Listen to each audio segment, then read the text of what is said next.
بالقرآن نور قلبي بالقرآن واغفر ذنبي واستر عيبي يا رحمن بالقرآن نور قلبي بالقرآن واغفر ذنبي واستر عيبي يا رحمن بالقرآن بالقرآن بالقرآن نور قلبي فكلامك ربي أحفظه فيحفظني بالقرآن نور قلبي بالقرآن واغفر ذنبي واستر عيبي يا رحمن ان الحمد للہ نحمده ونستعینه ونستغفره ونعوذ باللہ من شرور انفسنا ومن سیئات اعمالنا من يهده الله فلا مضل له ومن يضلل فلا هادي له واشهد ان لا اله الا الله وحده لا شريك له واشهد ان محمدا عبده ورسوله يا ايها الذين آمنوا اتقوا الله حق تقاته ولا تموتن الا وانتم مسلمون يا ايها الناس اتقوا ربكم الذي خلقكم من نفس واحدة وخلق منها زوجها وبث منهما رجالا كثيرا ونساء واتقوا الله الذي تساءلون به والأرحام إن الله كان عليكم رقيبا يا أيها الذين آمنوا اتقوا الله وقولوا قولا سديدا يصلح لكم أعمالكم ويغفر لكم ذنوبكم ومن يطع الله ورسوله فقد فاز فوزا عظيما أما بعد فإن خير الحديث كتاب الله وخير الهدي هدي محمد صلى الله عليه وسلم وشر الأمور محدثاتها وكل محدثة بدعة وكل بدعة ضلالة وكل ضلالة في النار۔ آج کے درس میں سورہ بقرہ کی ابتدائی آیات کی تفسیر پہ گفتگو ہوگی۔ سورہ بقرہ کے فضائل اور مناقب پہ گفتگو ہو چکی ہے۔ یہاں پہ یہ بتانا مناسب سمجھتا ہوں کہ سورہ بقرہ مدنی صورتوں میں سے ہے اور اس کے مدنی ہونے میں کوئی شک و شبہ نہیں ہے۔ مدنی ہونے کا مطلب یہ نہیں ہے کہ یہ ساری کی ساری مدینہ میں نازل ہوئی ہے، بلکہ مدنی صورتیں ان صورتوں کو کہا جاتا ہے جو نبی صلی اللہ علیہ وسلم کے مکہ سے مدینہ ہجرت کر جانے کے بعد نازل ہوئیں، چاہے وہ مدینہ میں پوری کی پوری نازل ہوئی ہوں یا ان کا کوئی نہ کوئی حصہ مدینہ سے باہر نازل ہوا ہو، لیکن چونکہ زمانہ مدنی ہے تو اس لیے انہیں مدنی کہا جائے گا۔ تو سورہ بقرہ کے مدنی ہونے میں کوئی اختلاف نہیں ہے، بلکہ یہ ان مدنی صورتوں میں سے ہے جو آپ کے مدینہ آنے کے بعد ابتدا ہی میں نازل ہو چکی تھیں۔ البتہ اس کی چند آیتیں ایسی ہیں جو بعد میں نازل ہوئیں۔ مثال کے طور پہ اللہ تعالیٰ کا یہ فرمان وَاتَّقُوا يَوْمًا تُرْجَعُونَ فِيهِ إِلَى اللَّهِ، یہ ان آیتوں میں سے ہے جو مدنی زمانے میں نازل ہوئی ہیں، لیکن مدنی زمانے کی ابتدا میں نہیں بلکہ آخر میں نازل ہوئی ہیں۔ سورہ بقرہ بہت ہی عظیم سورت ہے اور سلف صالحین کے زمانے میں اس شخص کو بہت بڑا عالم مانا جاتا تھا جو سورہ بقرہ کا حافظ ہوتا، سورہ بقرہ کا عالم اور مفسر ہوتا۔ سورہ بقرہ کا آغاز بسم اللہ الرحمن الرحیم سے ہو رہا ہے اور بسم اللہ الرحمن الرحیم پہ تفصیل کے ساتھ گفتگو سورہ فاتحہ کے ضمن میں ہو چکی ہے۔ اس آیت کا معنی یہ ہے کہ اللہ کا نام لینے کے ساتھ جو بہت بڑا مہربان نہایت رحم کرنے والا ہے، میں آغاز کرتا ہوں کس چیز کا؟ تلاوت کا یا کھانا کھانے کا یا جو کام آپ کرنے لگے ہیں اس کے مطابق فعل محذوف ہوگا۔ چونکہ ہم تلاوت کرنے لگے ہیں تو یہاں پہ یہ کہنا مناسب ہوگا کہ اللہ کا نام لینے کے ساتھ جو بہت بڑا مہربان نہایت رحم کرنے والا ہے، میں تلاوت کرتا ہوں۔ الف لام میم،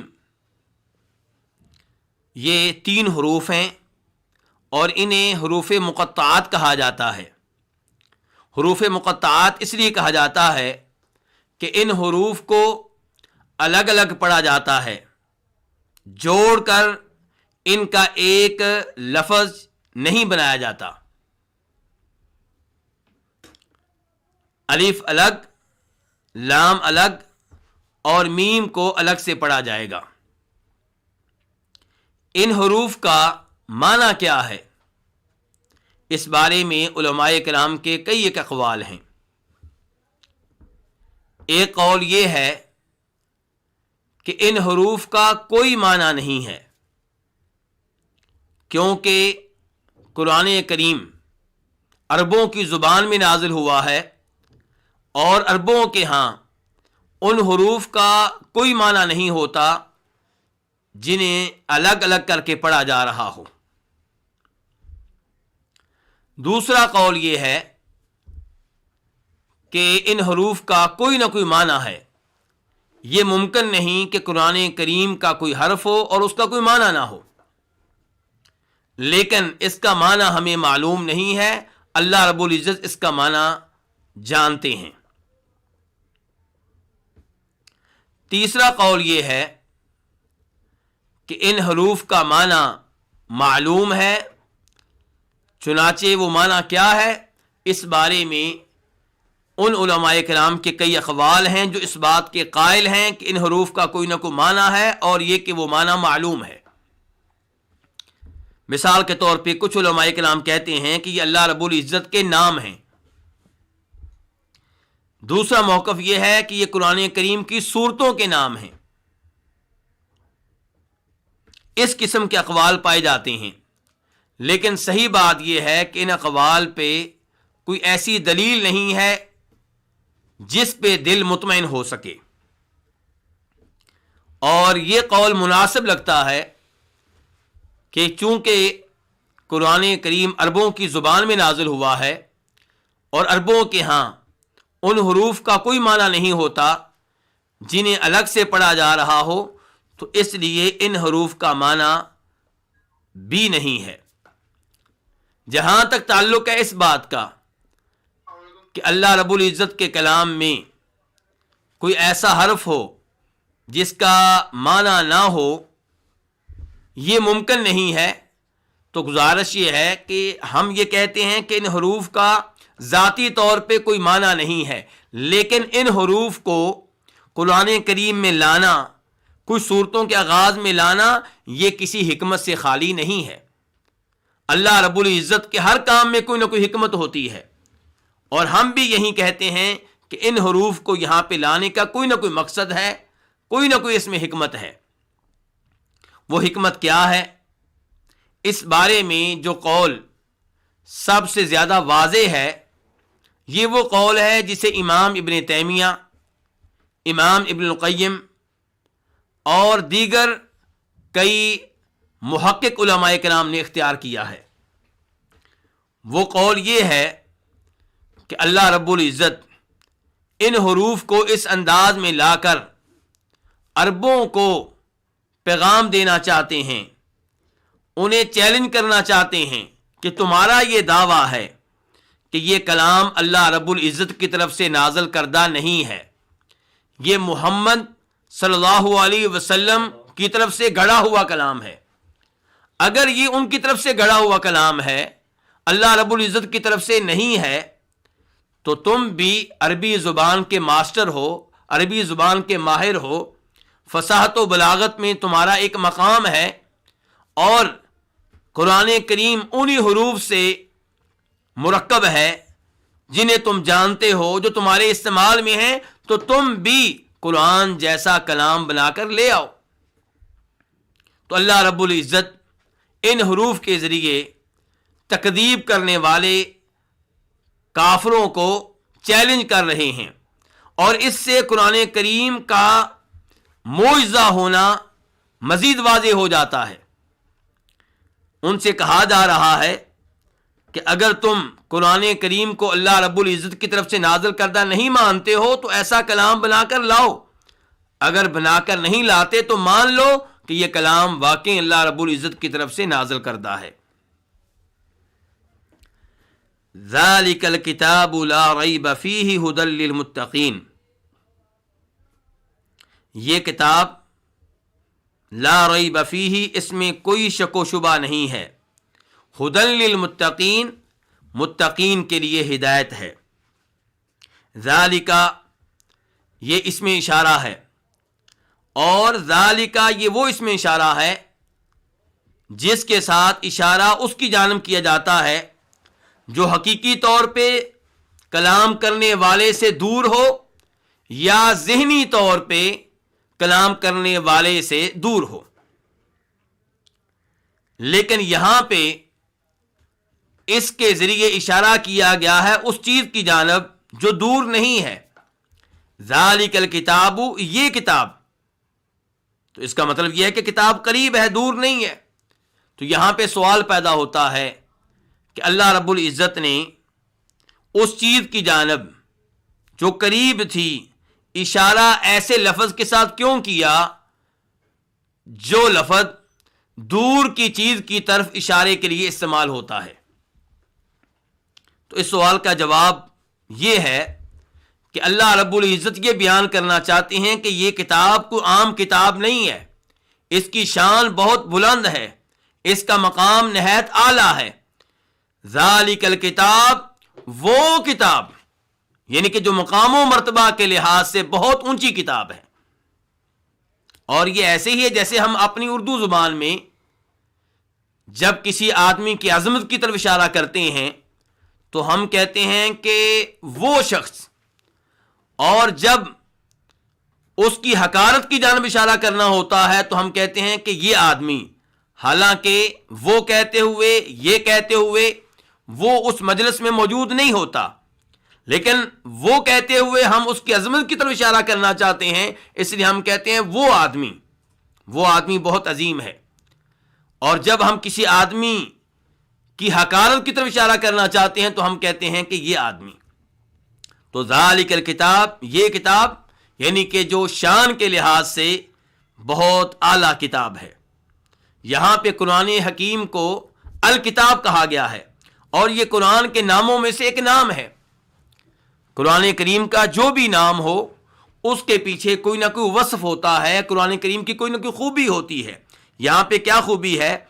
الکتاب، کتاب فعال کا وزن ہے اور یہ مفعول کے لیے ہے، یعنی کہ وہ کتاب جو لکھی ہوئی ہے۔ اور قرآن کریم یقیناً لکھا ہوا ہے لوح محفوظ میں، قرآن کریم لکھا ہوا ہے اور لکھی ہوئی شکل میں فرشتوں کے ہاتھوں میں ہے، اور قرآن کریم بعد میں صحابہ کرام نے بھی لکھا، تو یہ لکھی ہوئی کتاب ہے۔ تو ذالک الکتاب لا ریب فیہ، یہ کتاب لا ریب فیہ، اس میں کوئی شک و شبہ نہیں ہے۔ ذالکا، یہ مبتدا ہے اور الکتاب مشار الیہ ہے، لا ریب فیہ یہ پورا جملہ اس کے لیے خبر ہے کہ یہ کتاب لا ریب فیہ، اس کے بارے میں پہلی خبر یہ ہے کہ اس میں کوئی شک و شبہ نہیں ہے۔ دوسری خبر یہ ہے کہ ھدی للمتقین، یہ متقین کے لیے ہدایت ہے۔ لا ریب فیہ، اس میں ریبہ سے پہلے جو لا ہے یہ جنس کی نفی کے لیے ہے، یعنی کہ لا ریب فیہ، اس کتاب میں کوئی شک و شبہ نہیں ہے، نہ زیادہ نہ کم، کسی قسم کا کوئی شک و شبہ نہیں ہے۔ یہاں پہ ایک سوال پیدا ہوگا کہ کہا جا رہا ہے کہ لا ریب فیہ، اس میں کوئی شک و شبہ نہیں ہے، شک و شبہ کس لحاظ سے نہیں ہے؟ تو جواب یہ ہے کہ اس میں شک و شبہ نہیں ہے، یعنی کہ اس بات میں کوئی شک و شبہ نہیں ہے کہ یہ کتاب اللہ رب العزت کی طرف سے نازل کردہ ہے۔ اللہ تعالیٰ فرماتے ہیں سورہ سجدہ میں تنزیل الکتاب لا ریب فیہ من رب العالمین، کہ یہ کتاب اللہ رب العالمین کی طرف سے نازل کردہ ہے. تو یہاں پہ کہا جا رہا ہے لا ریب فیہ، یعنی کہ اس میں کوئی شک و شبہ نہیں ہے کہ اللہ کی طرف سے نازل کردہ ہے، اور جو یہ دعویٰ کر رہے ہیں کہ یہ محمد کا کلام ہے صلی اللہ علیہ وسلم، ان کا دعویٰ غلط ہے. قرآن کریم کے بارے میں کئی لوگ شکوک و شبہات کا اظہار کرتے تھے، تو اس کے جواب میں کہا جا رہا ہے لا ریب فیہ، یہ کتاب شک و شبہ سے بالاتر ہے. مثال کے طور پہ اللہ تعالیٰ فرماتے ہیں سورہ فرقان میں وَقَالُوا أَسَاطِيرُ الْأَوَّلِينَ اكْتَتَبَهَا فَهِيَ تُمْلَى عَلَيْهِ بُكْرَةً وَأَصِيلًا، کہ کافر لوگ کہا کرتے تھے کہ یہ کتاب جو محمد لے کر آیا ہے صلی اللہ علیہ وسلم، یہ اللہ کی طرف سے نازل کردہ نہیں ہے، یہ پہلے لوگوں کے افسانے ہیں، پہلے لوگوں کی کہانیاں ہیں، انہیں اس آدمی نے لکھوا لیا ہے، اور اب یہ کہانیاں صبح و شام اس کے سامنے پڑھی جاتی ہیں تاکہ اس کو یہ کتاب زبانی یاد ہو جائے. تو اللہ رب العزت نے وہاں پہ بتایا ایسی بات نہیں ہے، اس کو اللہ رب العزت نے نازل کیا ہے، اس ذات نے نازل کیا ہے جو ہر چیز کا علم رکھتا ہے. تو ذالک الکتاب لا ریب فیہ، تو پہلی بات یہ ہے کہ اس میں کوئی شک و شبہ نہیں کہ اللہ کی طرف سے نازل کردہ ہے. دوسرے نمبر پہ اس میں کوئی شک و شبہ نہیں ہے کہ اس کی تمام اخبار، اس کی تمام خبریں بالکل ٹھیک ہیں، اس کی تمام معلومات بالکل ٹھیک ہیں، اس کی تمام پشین گوئیاں بالکل ٹھیک ہیں. قرآن کریم کی معلومات پہ شک و شبہ کرنا درست نہیں ہے، اس کی معلومات بھی شک و شبہ سے بالاتر ہیں. تو یہ مطلب ہے لا ریب فیہ کا، کہ کسی بھی لحاظ سے اس کتاب میں کوئی شک و شبہ نہیں ہے. لا ریب فیہ ھدی للمتقین، یہاں پہ ایک اور بھی سوال اٹھایا جاتا ہے کہ اللہ تعالیٰ کہہ رہے ہیں اس میں کوئی شک و شبہ نہیں ہے، جبکہ کافروں نے شکوک و شبہات کا اظہار کیا، جیسا کہ اس ایسے پتہ چلتا ہے جس کا تذکرہ ابھی میں نے کیا ہے. اور اللہ رب العزت سورہ بقرہ میں بھی ارشاد فرماتے ہیں وَإِن كُنتُمْ فِي رَيْبٍ مِّمَّا نَزَّلْنَا عَلَىٰ عَبْدِنَا فَأْتُوا بِسُورَةٍ مِّن مِّثْلِهِ، کہ اگر تمہیں اس کلام کے بارے میں شک و شبہ ہے جو ہم نے اپنے بندے محمد پہ نازل کی ہے، تو اس جیسی صورت لے آؤ صلی اللہ علیہ وسلم.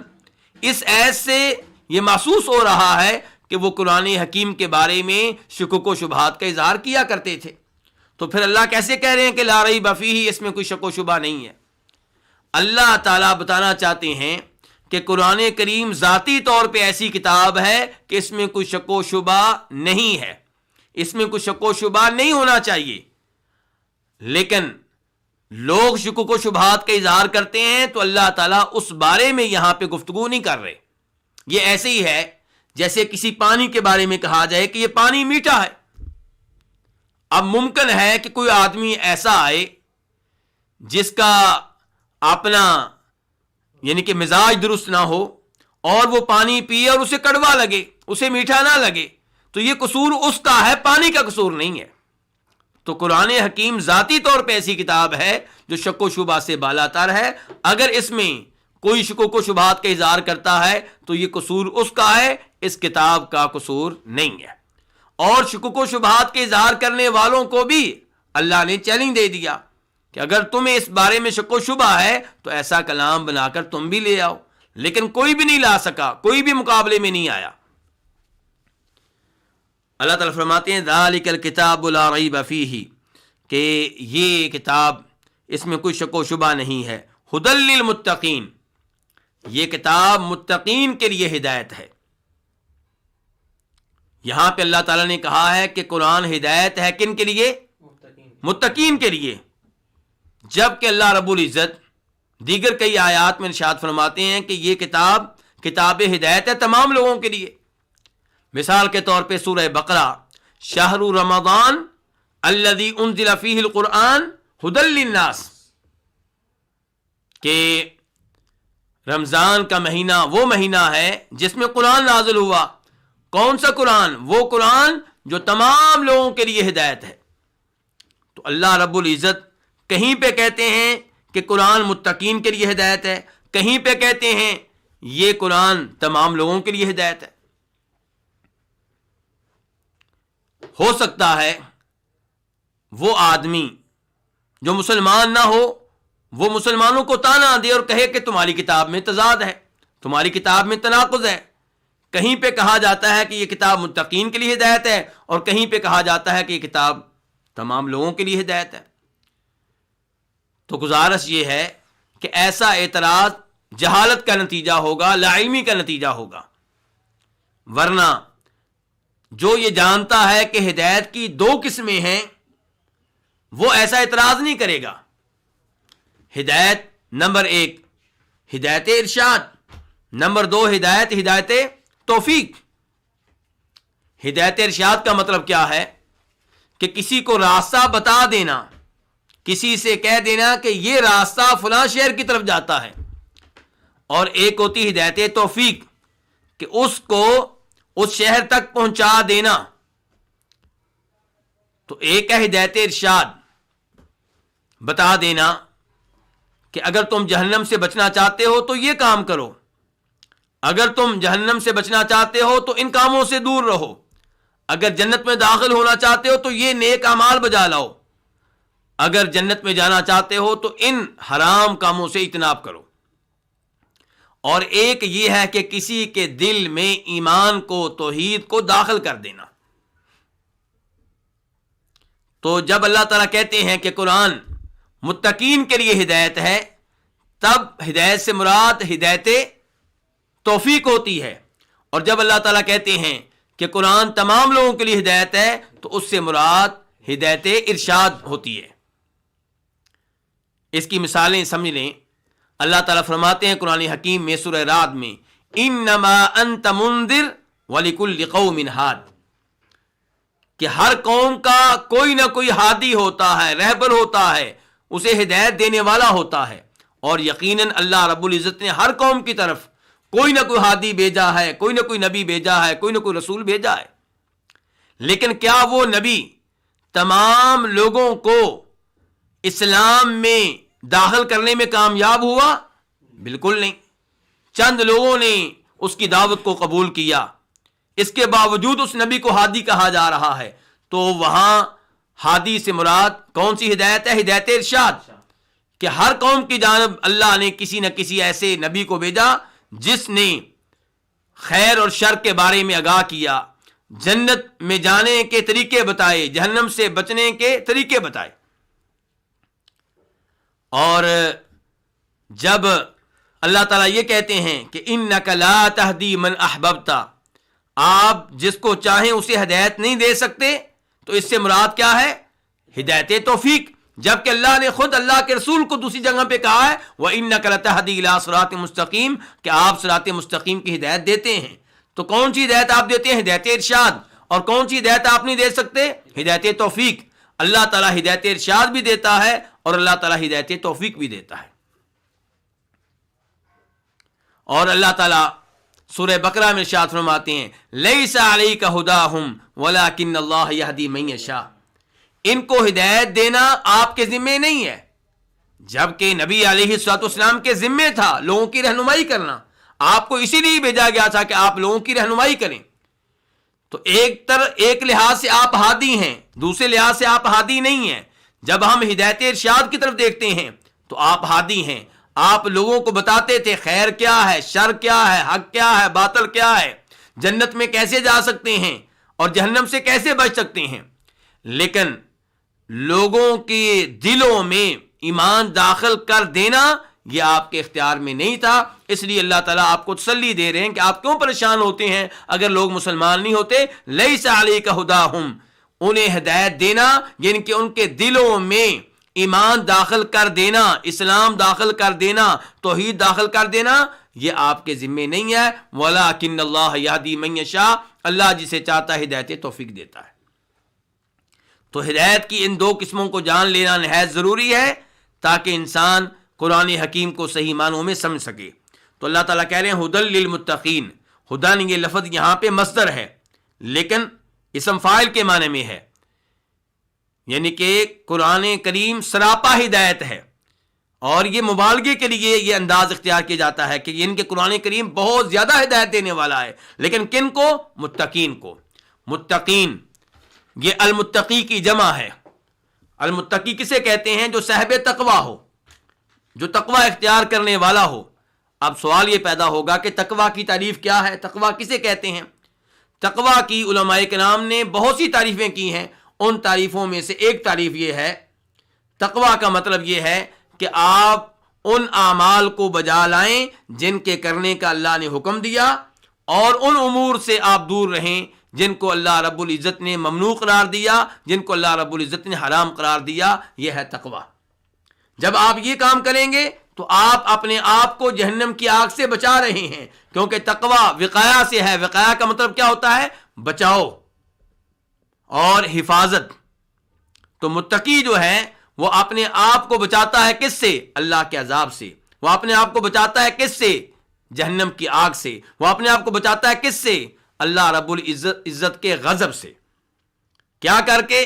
کیسے بچاتا ہے اپنے آپ کو؟ نیک اعمال بجا لا کر، ایمان کو اختیار کر کے، اور برے کاموں سے بچ کر، حرام کاموں سے گریز کر کے. تو یہ کتاب قرآن حکیم ہدل للمتقین، یہ کتاب ہدایت ہے کن کے لیے؟ متقین کے لیے. اب متقین کون ہیں؟ ان کے اوصاف کیا ہیں؟ ان کی خوبیاں کیا ہیں؟ اللہ رب العزت نے سورہ بقرہ کی وہ آیت جو اس کے بعد آ رہی ہے، اس آیت میں اور اس کی بعد والی آیت میں وہ اوصاف بیان کیے ہیں جن سے پتہ چلتا ہے کہ متقین کون ہوتے ہیں. اللہ تعالیٰ فرماتے ہیں الذین یؤمنون بالغیب ویقیمون الصلاۃ ومما رزقناہم ینفقون. متقین وہ لوگ ہیں جو غیب پہ ایمان لاتے ہیں اور نماز قائم کرتے ہیں. وَمِمَّا رَزَقْنَاهُمْ يُنْفِقُونَ، اور اس میں سے جو ہم نے ان کو دیا ہے، ينفقون وہ خرچ کرتے ہیں. اور اس کے بعد فرمایا وَالَّذِينَ يُؤْمِنُونَ بِمَا أُنزِلَ إِلَيْكَ وَمَا أُنزِلَ مِن قَبْلِكَ، اور متقین وہ ہیں جو ایمان لاتے ہیں اس پہ جو آپ کی طرف نازل کیا گیا، اور ایمان لاتے ہیں اس پہ جو آپ سے پہلے نازل کیا گیا. وَبِالْآخِرَةِ هُمْ يُوقِنُونَ، اور وہ آخرت پہ یقین رکھتے ہیں. تو اللہ رب العزت نے یہاں پہ متقین کے 5 اوصاف ذکر کیے ہیں، ان کی 5 خوبیاں ذکر کی ہیں، 5 صفتیں بتائی ہیں. نمبر 1 وہ غیب پہ ایمان لاتے ہیں. نمبر 2 نماز قائم کرتے ہیں. نمبر 3 اللہ کے دیے ہوئے میں سے خرچ کرتے ہیں. نمبر 4 وہ ایمان لاتے ہیں اس پہ جو جناب محمد صلی اللہ علیہ وسلم پہ نازل ہوا، اور ایمان لاتے ہیں اس پہ جو آپ سے پہلے نازل ہوا یا جو آپ سے پہلے کتابیں نازل کی گئیں.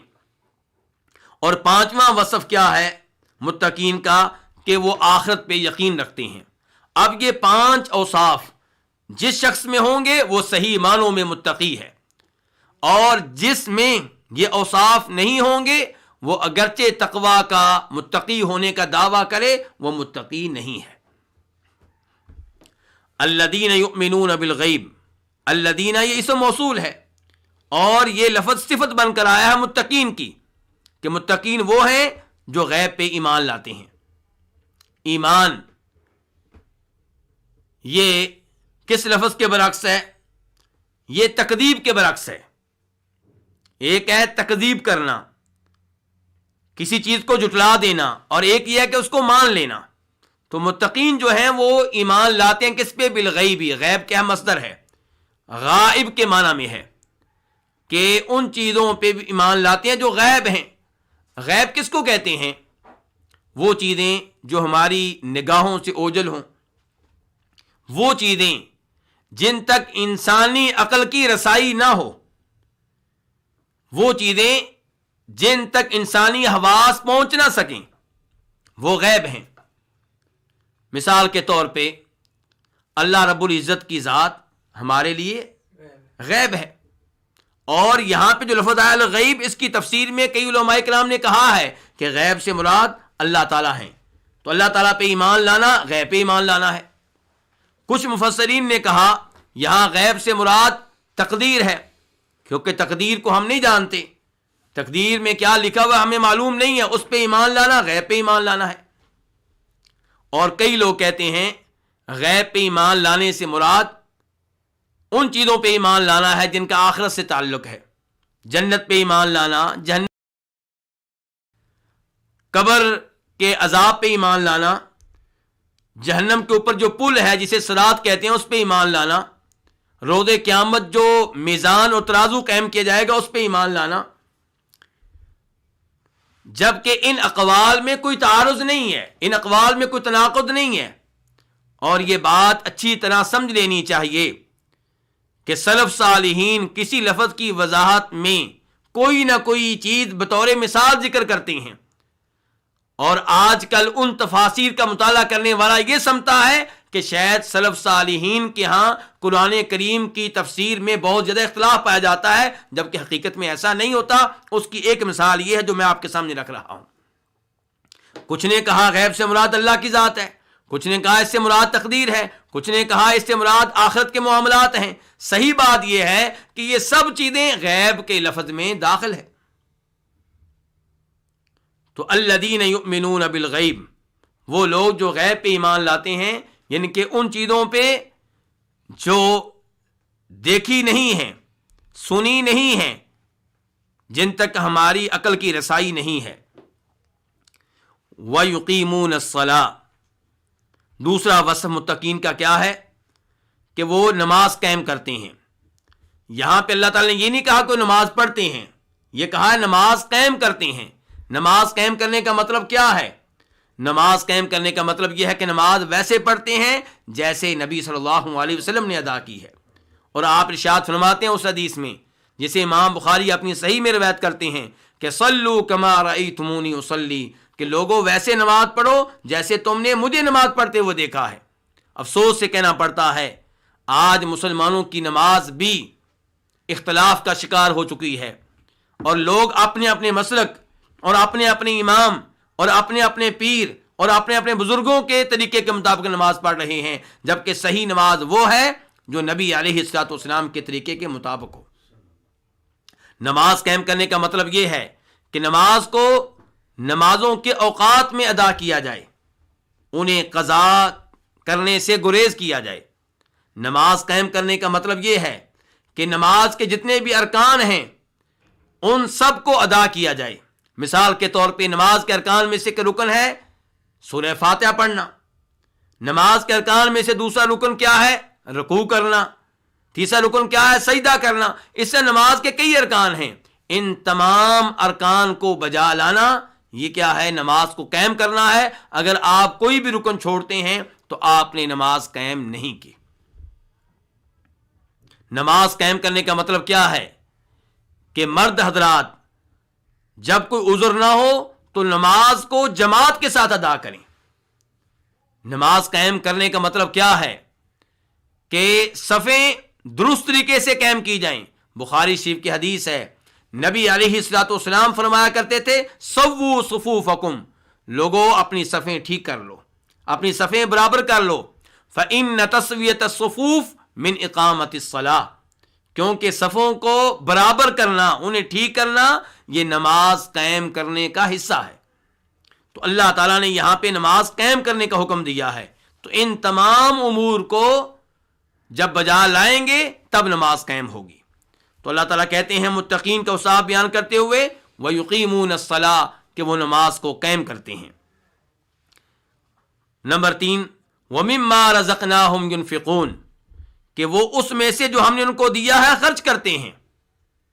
یہاں پہ مما من تبعیدیہ ہے، یعنی کہ اس میں سے جو ہم نے ان کو دیا ہے خرچ کرتے ہیں۔ اللہ یہاں پہ یہ مطالبہ نہیں کر رہے کہ انسان کے پاس جو مال آئے سارے کے سارا خرچ کر ڈالے۔ اللہ تعالیٰ کہہ رہے ہیں اس میں سے آپ خرچ کریں۔ اور اس سے یہ بھی پتا چلا کہ انسان کو یہ حق حاصل ہے کہ وہ اس مال کا مالک بنے جو اس کے پاس موجود ہے، جو اس نے درست طریقے سے لیا ہے۔ اور ان لوگوں کا نظریہ غلط ہے جو کہتے ہیں کہ انسان کو حق حاصل نہیں ہے کہ وہ کسی بھی مال کا مالک بنے. کمیونسٹ قسم کے لوگ، ان کی سوچ غلط ہے، اور ان کی سوچ کے غلط ہونے کے کئی دلائل ہیں.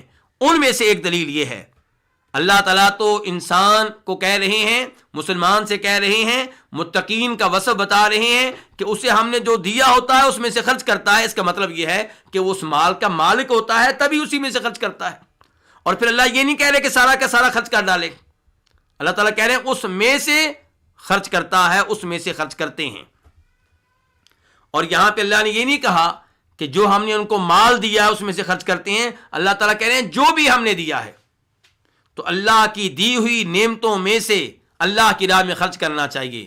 اللہ کی دی ہوئی عزت، اللہ کی طرف سے دی ہوئی آپ کی شان، اللہ نے جو آپ کو مقام دیا ہے اس میں سے اللہ کی راہ میں خرچ کریں، لوگوں کی شفاعت کریں اور لوگوں کے امور کو آسان کرنے کے لیے کوششیں کریں. اللہ نے آپ کو علم دیا ہے اس میں سے خرچ کریں. اگر آپ قرآن کی تفسیر جانتے ہیں تو بیان کریں، آپ احادیث کا مفہوم جانتے ہیں تو بیان کریں، نماز کا طریقہ جانتے ہیں تو لوگوں کو نماز کا طریقہ بتائیں، سورہ فاتحہ آپ کو آتی ہے لوگوں کو بتائیں. جو اللہ نے آپ کو دیا اس میں سے آپ خرچ کریں. وَمِمَّا رَزَقْنَاهُمْ يُنْفِقُونَ. اس کے بعد اللہ رب العزت فرماتے ہیں وَالَّذِينَ يُؤْمِنُونَ بِمَا أُنزِلَ إِلَيْكَ وَمَا أُنزِلَ مِن قَبْلِكَ. یہ متقین کے اوصاف میں سے چوتھا وصف ہے، اور وہ کیا ہے کہ وہ ایمان لاتے ہیں اس پہ جو آپ کی طرف نازل کیا گیا. آپ کی طرف مخاطب کون ہے؟ جناب محمد رسول اللہ صلی اللہ علیہ وسلم. اب آپ پہ کیا نازل ہوا ہے؟ اللہ تعالیٰ فرماتے ہیں وَأَنزَلَ اللَّهُ عَلَيْكَ الْكِتَابَ وَالْحِكْمَةَ، کہ اللہ نے آپ پہ کتاب بھی نازل کی ہے یعنی کہ قرآن، والحکمہ، اور اللہ نے آپ پہ حکمت بھی نازل کی ہے. اور وہ کیا ہے؟ وہ آپ کی سنت ہے، وہ آپ کی احادیث ہیں. اس سے پتہ چلا کہ نبی صلی اللہ علیہ وسلم کے اوپر دو چیزیں نازل ہوئی ہیں، اور یہی کچھ معلوم ہوتا ہے سورہ نجم کی اس آیت سے جس میں اللہ تعالیٰ فرماتے ہیں وَمَا يَنْتِقُ عَنِ الْهَوَىٰ إِنْ وَحْيٌ يُوحَىٰ. آپ جو بھی کلام کرتے ہیں وہ اللہ رب العزت کی طرف سے وحی ہے. اور آپ کا کلام قرآن کی شکل میں بھی ہوتا تھا اور آپ کا کلام حدیث کی شکل میں بھی ہوتا تھا. اور پھر آپ فرماتے ہیں اس حدیث میں جسے امام ابو داؤد رحمہ اللہ روایت کرتے ہیں الا انی اوتیت الکتاب ومثلہ معہ. لوگو دھیان سے میری بات دھیان سے سن لو کہ مجھے اللہ کی طرف سے کتاب بھی دی گئی ہے اور کتاب کی طرح کی ایک اور چیز بھی دی گئی ہے، اور وہ کیا ہے؟ نبی علیہ الصلوۃ والسلام کی احادیث. یاد رکھیے گا آپ کی احادیث اور آپ کی سنت، ان کا مقام صرف یہ نہیں ہے کہ ان کے ذریعے قرآن کی تفسیر کی جائے، اس میں کوئی شک و شبہ نہیں. آپ کی سنت اور آپ کی احادیث قرآن کی تفسیر کرتی ہیں، قرآن کی وضاحت کرتی ہیں، لیکن آپ کی سنت کا دوسرا مقام یہ بھی ہے کہ جیسے کئی احکام قرآن میں آئے ہیں ایسے کئی احکام احادیث میں آئے ہیں جن کا قرآن میں سرے سے تذکرہ نہیں ہے. تو نبی علیہ الصلوۃ والسلام کی احادیث پہ ایمان لائے بغیر، انہیں دین مانے بغیر، انہیں شریعت مانے بغیر کوئی بھی آدمی ہدایت نہیں پا سکتا. اس لیے وہ لوگ گمراہ ہوئے جنہوں نے نبی علیہ الصلوۃ والسلام کی احادیث کو وہ اہمیت نہیں دی، وہ مقام نہیں دیا جو قرآن کو دینا چاہیے تھا. یاد رکھیے گا قرآن کا جو مقام ہے وہی مقام حدیث کا ہے. عمل کے لحاظ سے، حجیت کے لحاظ سے، البتہ تلاوت کے لحاظ سے قرآن کا مقام احادیث سے کہیں زیادہ بلند و بالا ہے. تو اللہ تعالیٰ فرماتے ہیں متقین کون ہوتے ہیں؟ جو ایمان لاتے ہیں اس پہ جو آپ کی طرف نازل کیا گیا. وما انزل من قبل کا، اور جو ایمان لاتے ہیں اس پہ جو آپ سے پہلے نازل کیا گیا. آپ سے پہلے کئی کتابیں نازل کی گئیں، کئی صحیفے نازل ہوئے.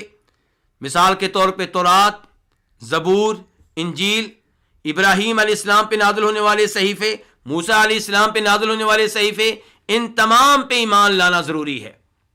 قرآن پہ ایمان لایا جائے گا اجمالی طور پہ بھی اور تفصیلی طور پہ بھی، یعنی کہ یہ ایمان بھی کہ قرآن واقعی اللہ کی طرف سے نازل کردہ ہے، اور قرآن کے ایک ایک حرف کی صداقت پہ ایمان لایا جائے گا. قرآن کی ایک ایک آیت کو حق مانا جائے گا اور اس پہ عمل کرنے کی کوشش کی جائے گی اور اسے اپنا عقیدہ بنانے کی کوشش کی جائے گی. لیکن جو پہلی آسمانی کتابیں ہیں ان کے بارے میں ایمان اجمالی طور پہ مطلوب ہے کہ آپ یہ ایمان لائیں گے کہ واقعی وہ کتابیں اللہ کی طرف سے نازل ہوئی ہیں اور اپنے اپنے زمانے میں وہ کتب ہدایت تھیں، لوگ ان سے رہنمائی لیتے تھے اور ان پہ عمل کرنا واجب تھا. لیکن آج چونکہ وہ کتابیں منسوخ ہو چکی ہیں، کینسل ہو چکی ہیں اور ان میں تحریف کی جا چکی ہے، تبدیلیاں کی جا چکی ہیں، اس لیے ان کی تعلیمات پہ ایمان لانا واجب نہیں ہے، کیونکہ وہ تعلیمات ضروری نہیں کہ اللہ رب العزت کی طرف سے ہوں، بلکہ ان تعلیمات میں سے کئی تعلیمات ایسی ہوں گی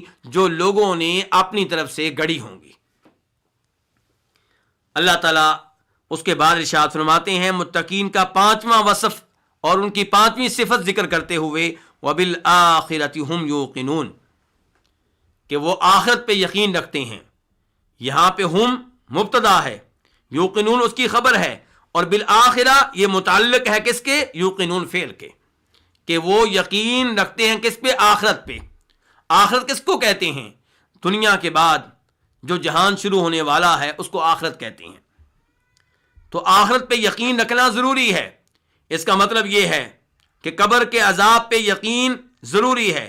اس کا مطلب یہ ہے کہ میزان پہ، ترازو پہ ایمان لانا ضروری ہے، اور یہ ماننا ہوگا کہ وہ ترازو حقیقی ہے. جو کہتے ہیں کہ میزان سے مراد حقیقی ترازو نہیں ہے بلکہ اس سے مراد اللہ کا عدل و انصاف ہے، ان کا آخرت کے امور پہ یقین نہیں ہے. اور اللہ تعالیٰ کہہ رہے ہیں متقی وہ ہے جو آخرت پہ صحیح معنوں میں یقین رکھتا ہے. آخرت پہ یقین رکھنے کا مطلب یہ ہے کہ آپ اس صراط اور اس پل کے اوپر ایمان لائیں جو جہنم کے اوپر ہوگا، جس کے بارے میں اللہ تعالیٰ فرماتے ہیں وَإِن مِّنكُمْ إِلَّا وَارِدُهَا كَانَ عَلَىٰ رَبِّكَ حَتْمًا مَّقْضِيًّا، ہر ایک نے وہاں سے گزرنا ہے. تو آخرت کے پہ یقین رکھنے کا مطلب یہ ہے کہ آپ کا جنت پہ ایمان ہو، آپ کا جہنم پہ ایمان ہو، آپ کا نبی علیہ الصلوۃ والسلام کے حوض پہ ایمان ہو، اور آپ ان تمام چیزوں کو حقیقت پہ محمول کریں، ان کی کوئی تعویل نہ کریں اور انہیں مجاز قرار نہ دیں. تو وَبِالْآخِرَةِ هُمْ يُوقِنُونَ، متقین کے اوصاف میں سے آخری وصف جس کا یہاں پہ تذکرہ ہوا ہے وہ کیا ہے؟ کہ وہ آخرت پہ یقین رکھتے ہیں. شروع میں اللہ نے کہا تھا ایمان، یہاں پہ کہا ہے یقین. ان دونوں میں کیا فرق ہے؟ ایمان تصدیق کے معنی میں ہوتا ہے، اور تصدیق کا جو لفظ ہے یہ تکذیب کی ضد ہے. یعنی کہ وہ ایمان لاتے ہیں غیب پہ، ایمان لاتے ہیں متقی آسمانی کتابوں پہ، یعنی کہ ان کی تکذیب نہیں کرتے، ان کی تردید نہیں کرتے.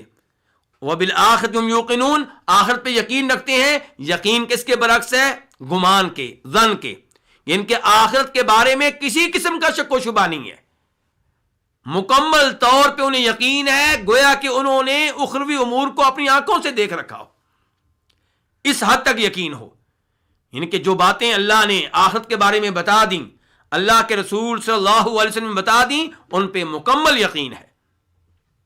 وَبِالْآخِرَةِ هُمْ يُوقِنُونَ، یہاں پہ یہ بھی سوال پیدا ہوگا کہ جب اللہ نے کہہ دیا تھا متقین کا پہلا وصف ذکر کرتے ہوئے کہ یؤمنون بالغیب، کہ متقی غیب پہ ایمان لاتے ہیں، تو غیب میں اللہ تعالیٰ کی ذات بھی داخل ہے، فرشتے بھی داخل ہیں، اور غیب میں آخرت کے امور بھی داخل ہیں.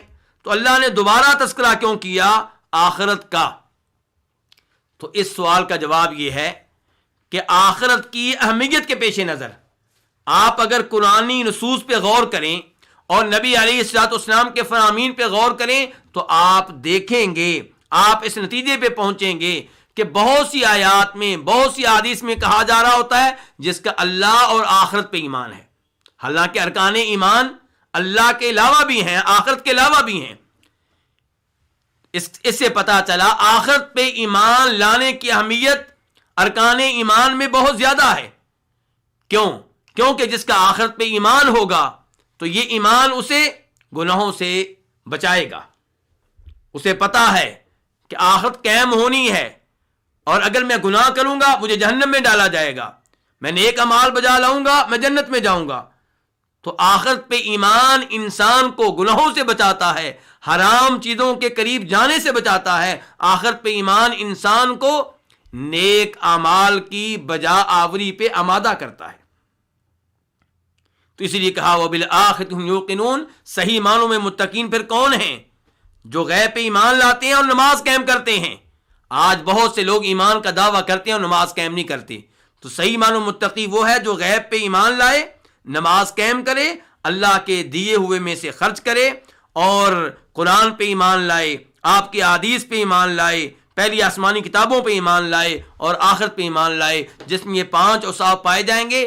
یہ وہ ہے جو صحیح معنوں میں متقی اور پرہیزگار ہے۔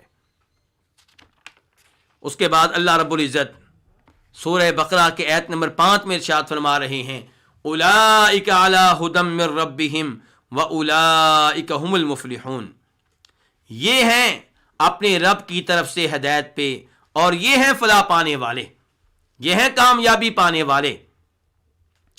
یہاں پہ غور کیجئے گا، اللہ رب العزت نے ان متقی لوگوں کی طرف اشارہ کرتے ہوئے جو لفظ استعمال کیا ہے اولئک، وہ بعید کے لیے ہے، دور کے لیے ہے۔ جیسے ذالک الکتاب میں کہا تھا، ایسے یہاں پہ کہا اولئک۔ اس سے پتا چلا کہ یہ لوگ جو متقی ہیں، جن میں 5 اوصاف پائے جائیں، ان کی شان بہت بلند ہے، ان کا مقام نہایت اعلیٰ ہے۔ اسی اللہ تعالیٰ کہنے اولئک، وہ لوگ، اولئک علی ھدی من ربہم، وہ لوگ اپنے رب کی طرف سے ہدایت پہ ہیں۔ اور یہاں ہدایت سے مراد کون سی ہدایت ہے؟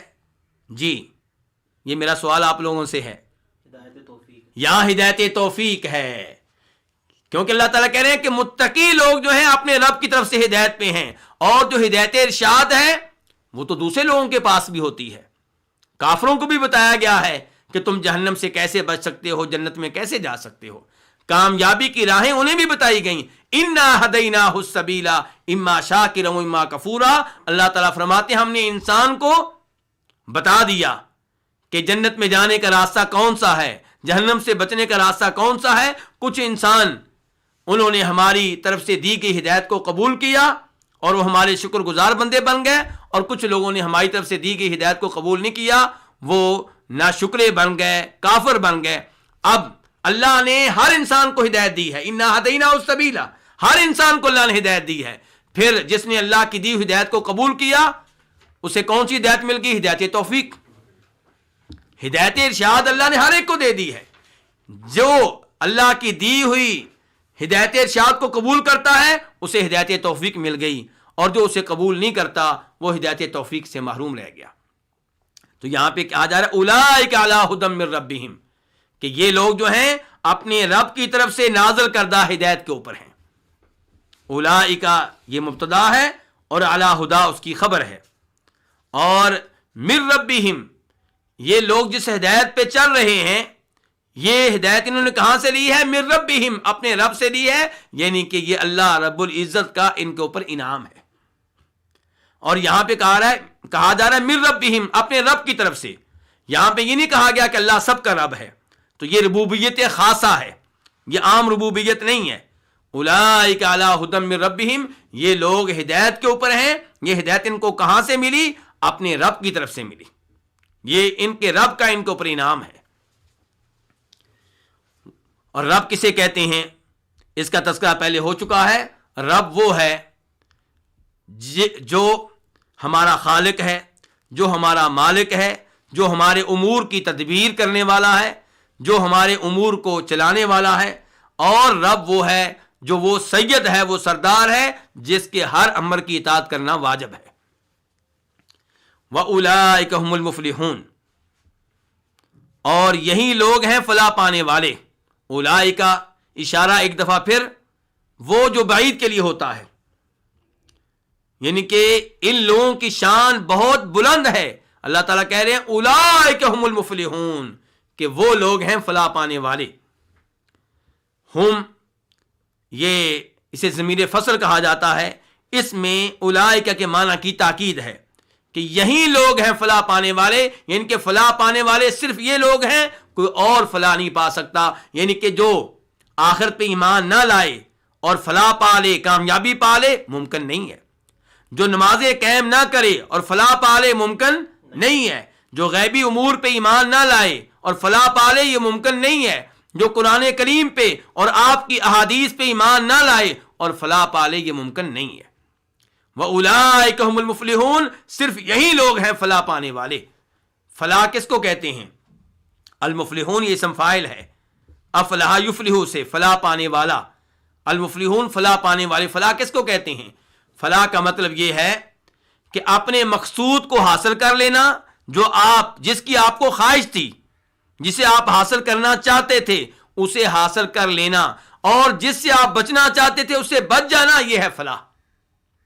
تو وَأُولَٰئِكَ هُمُ الْمُفْلِحُونَ، یہ فلاح پانے والے ہیں، یعنی کہ ان کو یہ جنت چاہتے تھے، جنت مل جائے گی، اللہ کی رضا چاہتے تھے، ان کو اللہ کی رضا مل جائے گی، یہ روز قیامت نبیوں کا ساتھ چاہتے تھے علیہم الصلوۃ والسلام، ان کو مل جائے گا، یہ جہنم کی آگ سے بچنا چاہتے تھے، یہ اس سے بچ جائیں گے، یہ نہیں چاہتے تھے کہ انہیں روز قیامت کافروں کی معیت ملے، ان کا ساتھ ملے، اور ان کی یہ خواہش پوری ہو جائے گی۔ وَأُولَٰئِكَ هُمُ الْمُفْلِحُونَ إِنَّ الَّذِينَ كَفَرُوا سَوَاءٌ عَلَيْهِمْ أَأَنذَرْتَهُمْ أَمْ لَمْ تُنذِرْهُمْ لَا يُؤْمِنُونَ۔ اللہ رب العزت ارشاد فرماتے ہیں، ان الذین کفروا سواء علیہم اانذرتهم ام لم تنذرهم لا یؤمنون ختم اللہ علی قلوبہم وعلی سمعہم وعلی ابصارہم غشاوہ ولہم عذاب عظیم۔ اب تک جو آیتیں ہم نے پڑھی تھیں، ان آیتوں میں اللہ رب العزت مومنین کا تذکرہ فرما رہے تھے، اور یہ دو آیتیں جن کی ابھی میں نے تلاوت کی ہے، ان الذین کفروا سے لے کے ولہم عذاب عظیم تک، ان میں کافروں کا تذکرہ ہو رہا ہے، اور وہ آیتیں جو اس کے بعد آئیں گی ان میں منافقین کا تذکرہ ہوگا۔ تو سورہ بقرہ کے آغاز میں 3 گروہوں کا تذکرہ ہے، نمبر 1 مومنوں کا، اور یہ پہلی 5 آیتوں میں، اور نمبر 2 کافروں کا، اور یہ آیت نمبر 6 اور 7 میں، اور آیت نمبر 8 سے منافقین کا تذکرہ شروع ہو رہا ہے۔ مومن وہ لوگ ہیں جو ظاہری طور پہ بھی ایمان لائے اور دلی طور پہ بھی ایمان لائے، جبکہ کافر وہ ہیں جنہوں نے ایمان لانے سے انکار کیا، ظاہری طور پہ بھی اور باطنی طور پہ بھی۔ اور منافق جو ہیں یہ خبیث ترین گروہ سے تعلق رکھتے ہیں، کیونکہ یہ دلی طور پہ کافر ہیں لیکن ظاہری طور پہ ایمان کا دعویٰ کر کے مسلمانوں کو دھوکہ دیتے ہیں۔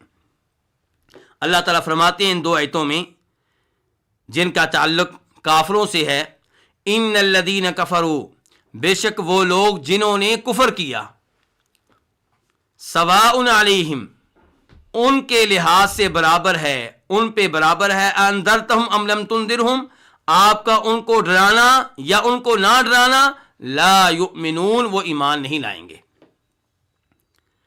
یہاں پہ اللہ تعالیٰ کہہ رہے ہیں کہ بے شک وہ لوگ جنہوں نے کفر کیا، کس چیز کے ساتھ کفر کیا؟ کس چیز پہ ایمان لانے سے انکار کیا؟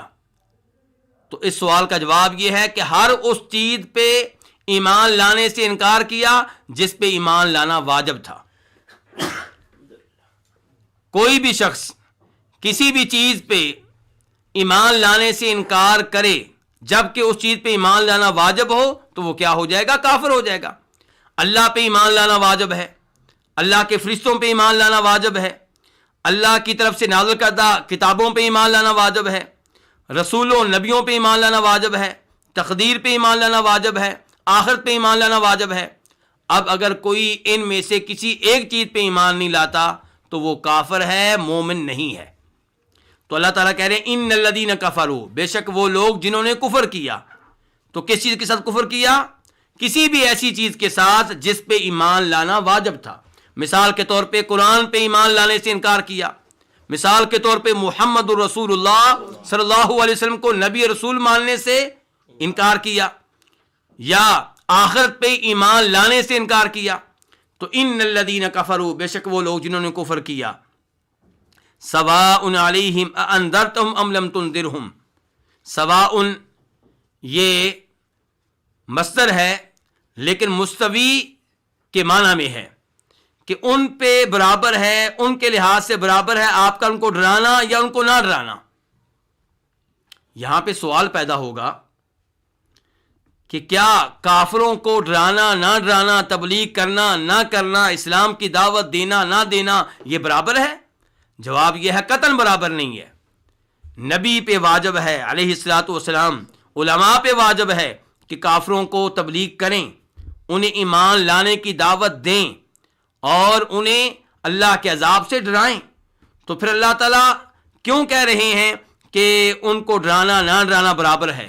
تو اس سوال کا جواب یہ ہے کہ اللہ نے کہا ہے سواء علیہم، کہ کافروں کو آپ ڈرائیں یا نہ ڈرائیں ان کے لحاظ سے یہ برابر ہے، ایک جیسا معاملہ ہے، لیکن ڈرانے والے کے لحاظ سے برابر نہیں ہے۔ ڈرانے والا جب ڈرائے گا اسے ثواب ملے گا، نہیں ڈرائے گا روز قیامت باز پرس ہوگی۔ لیکن وہ کافر جو ضد کی راہ پکڑ چکے، جن کے بارے میں اللہ نے یہ لکھ دیا کہ ان پہ اللہ کا عذاب آ کر رہے گا، جن کے بارے میں اللہ نے تقدیر میں لکھ دیا کہ وہ جہنم کی آگ میں جائیں گے اور جہنم کی آگ کا ایندھن بنیں گے، اور یہ کہ ان پہ جنت حرام ہے، ان کے بارے میں اللہ تعالیٰ فرما رہے ہیں کہ انہیں آپ کا ڈرانا یا نہ ڈرانا، آپ کا تبلیغ کرنا نہ کرنا یہ برابر ہے، ایک جیسا ہے، یعنی کہ ان پہ کوئی اثر نہیں ہوگا، وہ ایمان قبول نہیں کریں گے۔ لیکن نبی علیہ الصلوۃ والسلام کو ڈرانے پہ اجر و ثواب ملے گا۔ البتہ یہ اللہ تعالیٰ کی طرف سے آپ کے لیے تسلی ہے، کیونکہ نبی علیہ الصلوۃ والسلام کے بارے میں قرآن نے کئی مقامات پہ آگاہ کیا ہے کہ آپ بہت پریشان رہتے تھے کہ میں صبح و شام تبلیغ کر رہا ہوں، صبح و شام سمجھا رہا ہوں، طرح طرح سے سمجھا رہا ہوں، یہ ایمان کیوں نہیں لاتے؟ یہ کہیں جہنم کی آگ کا ایندھن نہ بن جائیں، یہ جنت میں داخلے کو پسند کیوں نہیں کرتے؟ تو اللہ تعالیٰ نے آپ کو تسلی دی کہ آپ کو گھبرانے کی ضرورت نہیں ہے، آپ اطمینان رکھیے، آپ کا کام ہے ان کو تبلیغ کر دینا، وہ کام آپ نے کر دیا، اس کا حق آپ نے ادا کر دیا۔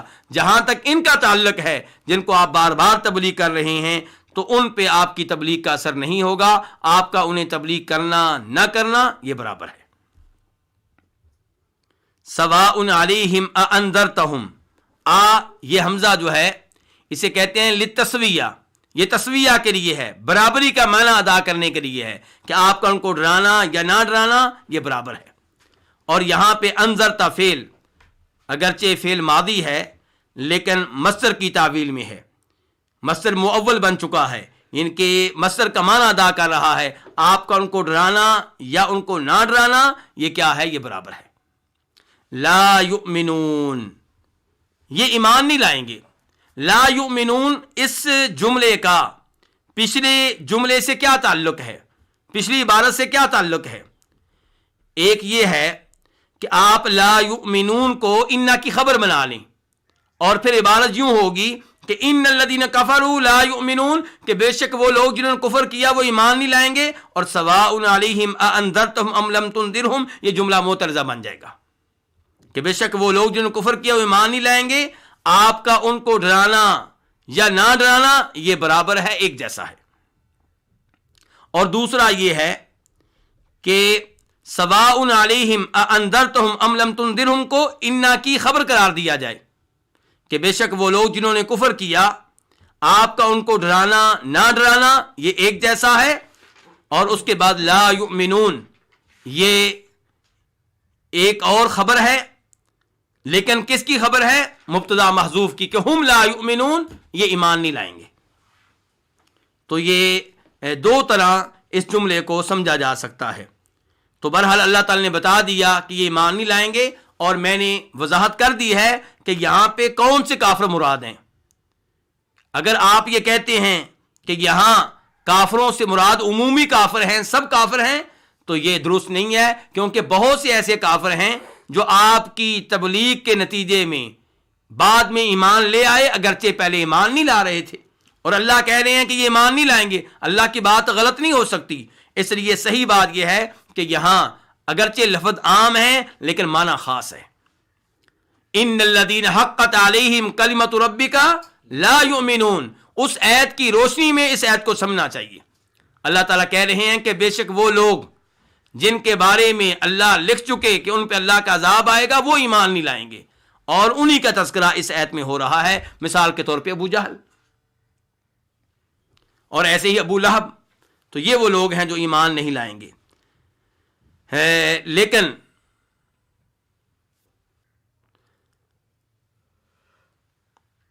اس کے بعد اللہ رب العزت ارشاد فرماتے ہیں ختم اللہ علی قلوبہم وعلی سمعہم، کہ اللہ نے مہر لگا دی ہے ان کے دلوں پہ، وعلی سمعہم اور ان کے کانوں پہ، وعلی ابصارہم غشاوہ اور ان کی نگاہوں پہ پردہ ہے، وَلَهُمْ عَذَابٌ عَظِيمٌ اور ان کے لیے بہت بڑا عذاب ہے۔ ختمہ کا معنی ہے کہ اللہ نے، ختمہ کا معنی ہے کہ مہر لگا دی، ختم اللہ، اللہ نے مہر لگا دی۔ کہاں پہ لگائی اللہ نے؟ ان کے دلوں پہ، وعلی سمعہم اور ان کے کانوں پہ۔ تو اب اس مہر کا نتیجہ کیا نکلے گا؟ جب اللہ نے ان کے دلوں پہ مہر لگا دی ہے، اب یہ حق کو سمجھ نہیں سکیں گے، اب یہ ایمان کی باتوں کو سمجھ نہیں سکیں گے، کیونکہ اللہ نے مہر لگا دی ہے۔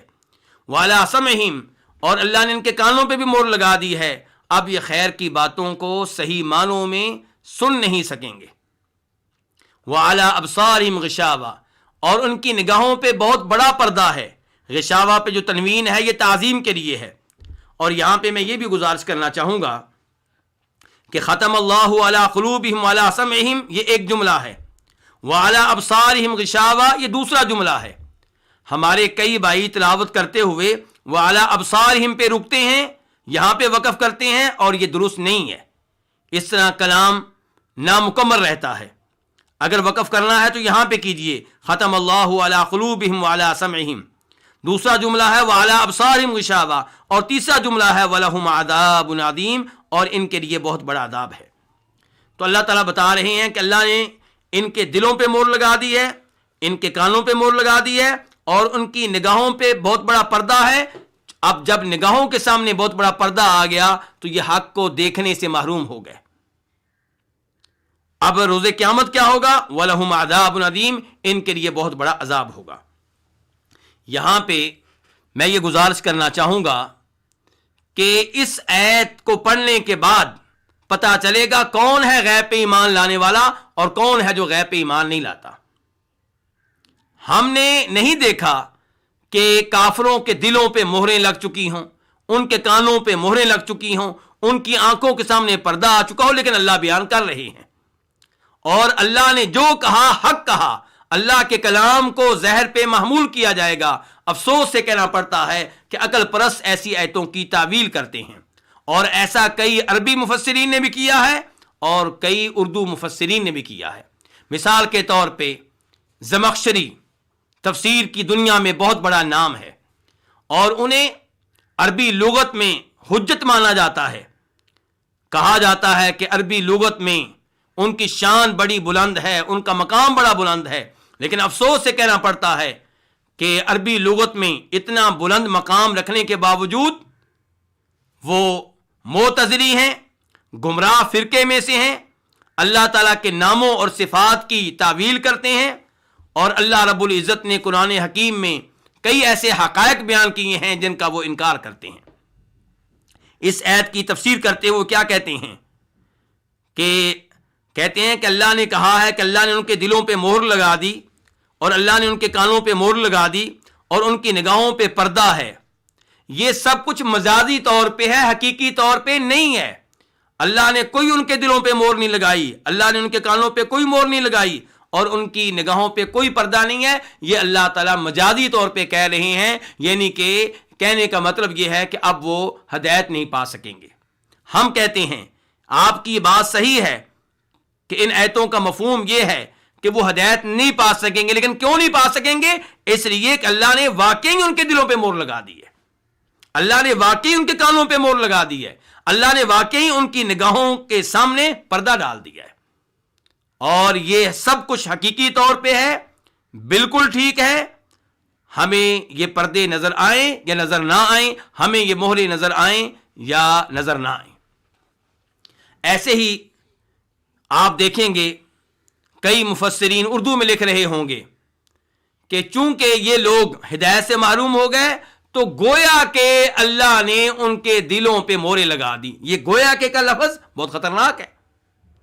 اس کا مطلب یہ ہے کہ آپ کہنا چاہتے ہیں اللہ نے مہر لگائی نہیں ہے، گویا کہ مہر ہو گئی، مہر والا معاملہ ہو گیا، جبکہ ہمارا ایمان ہے کہ اللہ نے جو کہا سچ کہا۔ اور ہمارا یہاں پہ سوال ہے ایسے لوگوں سے جو تعویل کرتے ہیں اور کہتے ہیں اللہ نے مہر لگائی نہیں ہے، اللہ نے ان کے دلوں پہ کانوں پہ مہر نہیں لگائی، اللہ نے ان کی نگاہوں کے سامنے پردہ نہیں ڈالا۔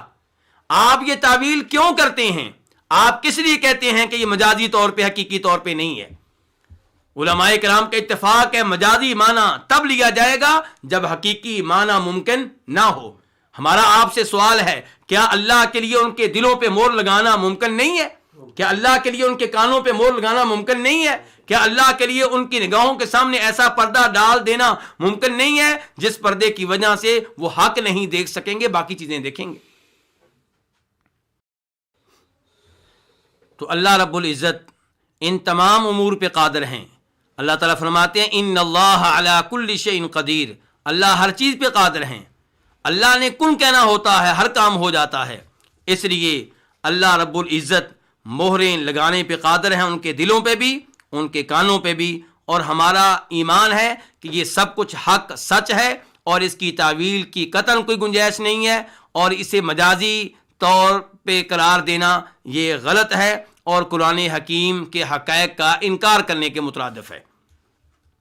اور جب آپ ایک جگہ قرآن کریم کی کسی حقیقت کی تعویل کرتے ہیں اور اسے مجاز کے طور پہ لیتے ہیں تو پھر تعویل کا دروازہ کھل جاتا ہے، پھر آپ کسی اور کو تعویل کرنے سے نہیں روک سکتے۔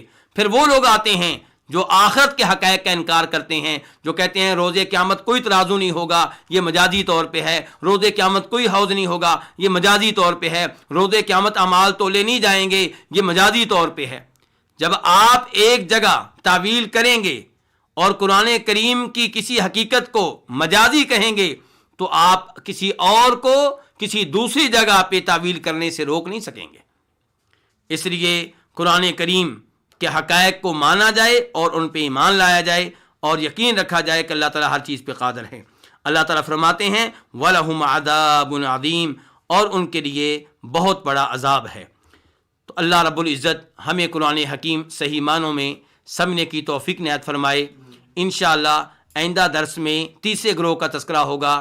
میری مراد تیسرے گروہ سے منافقین ہیں اور ان کا آغاز آیت نمبر 8 سے ہو رہا ہے۔ واللہ تعالی اعلم۔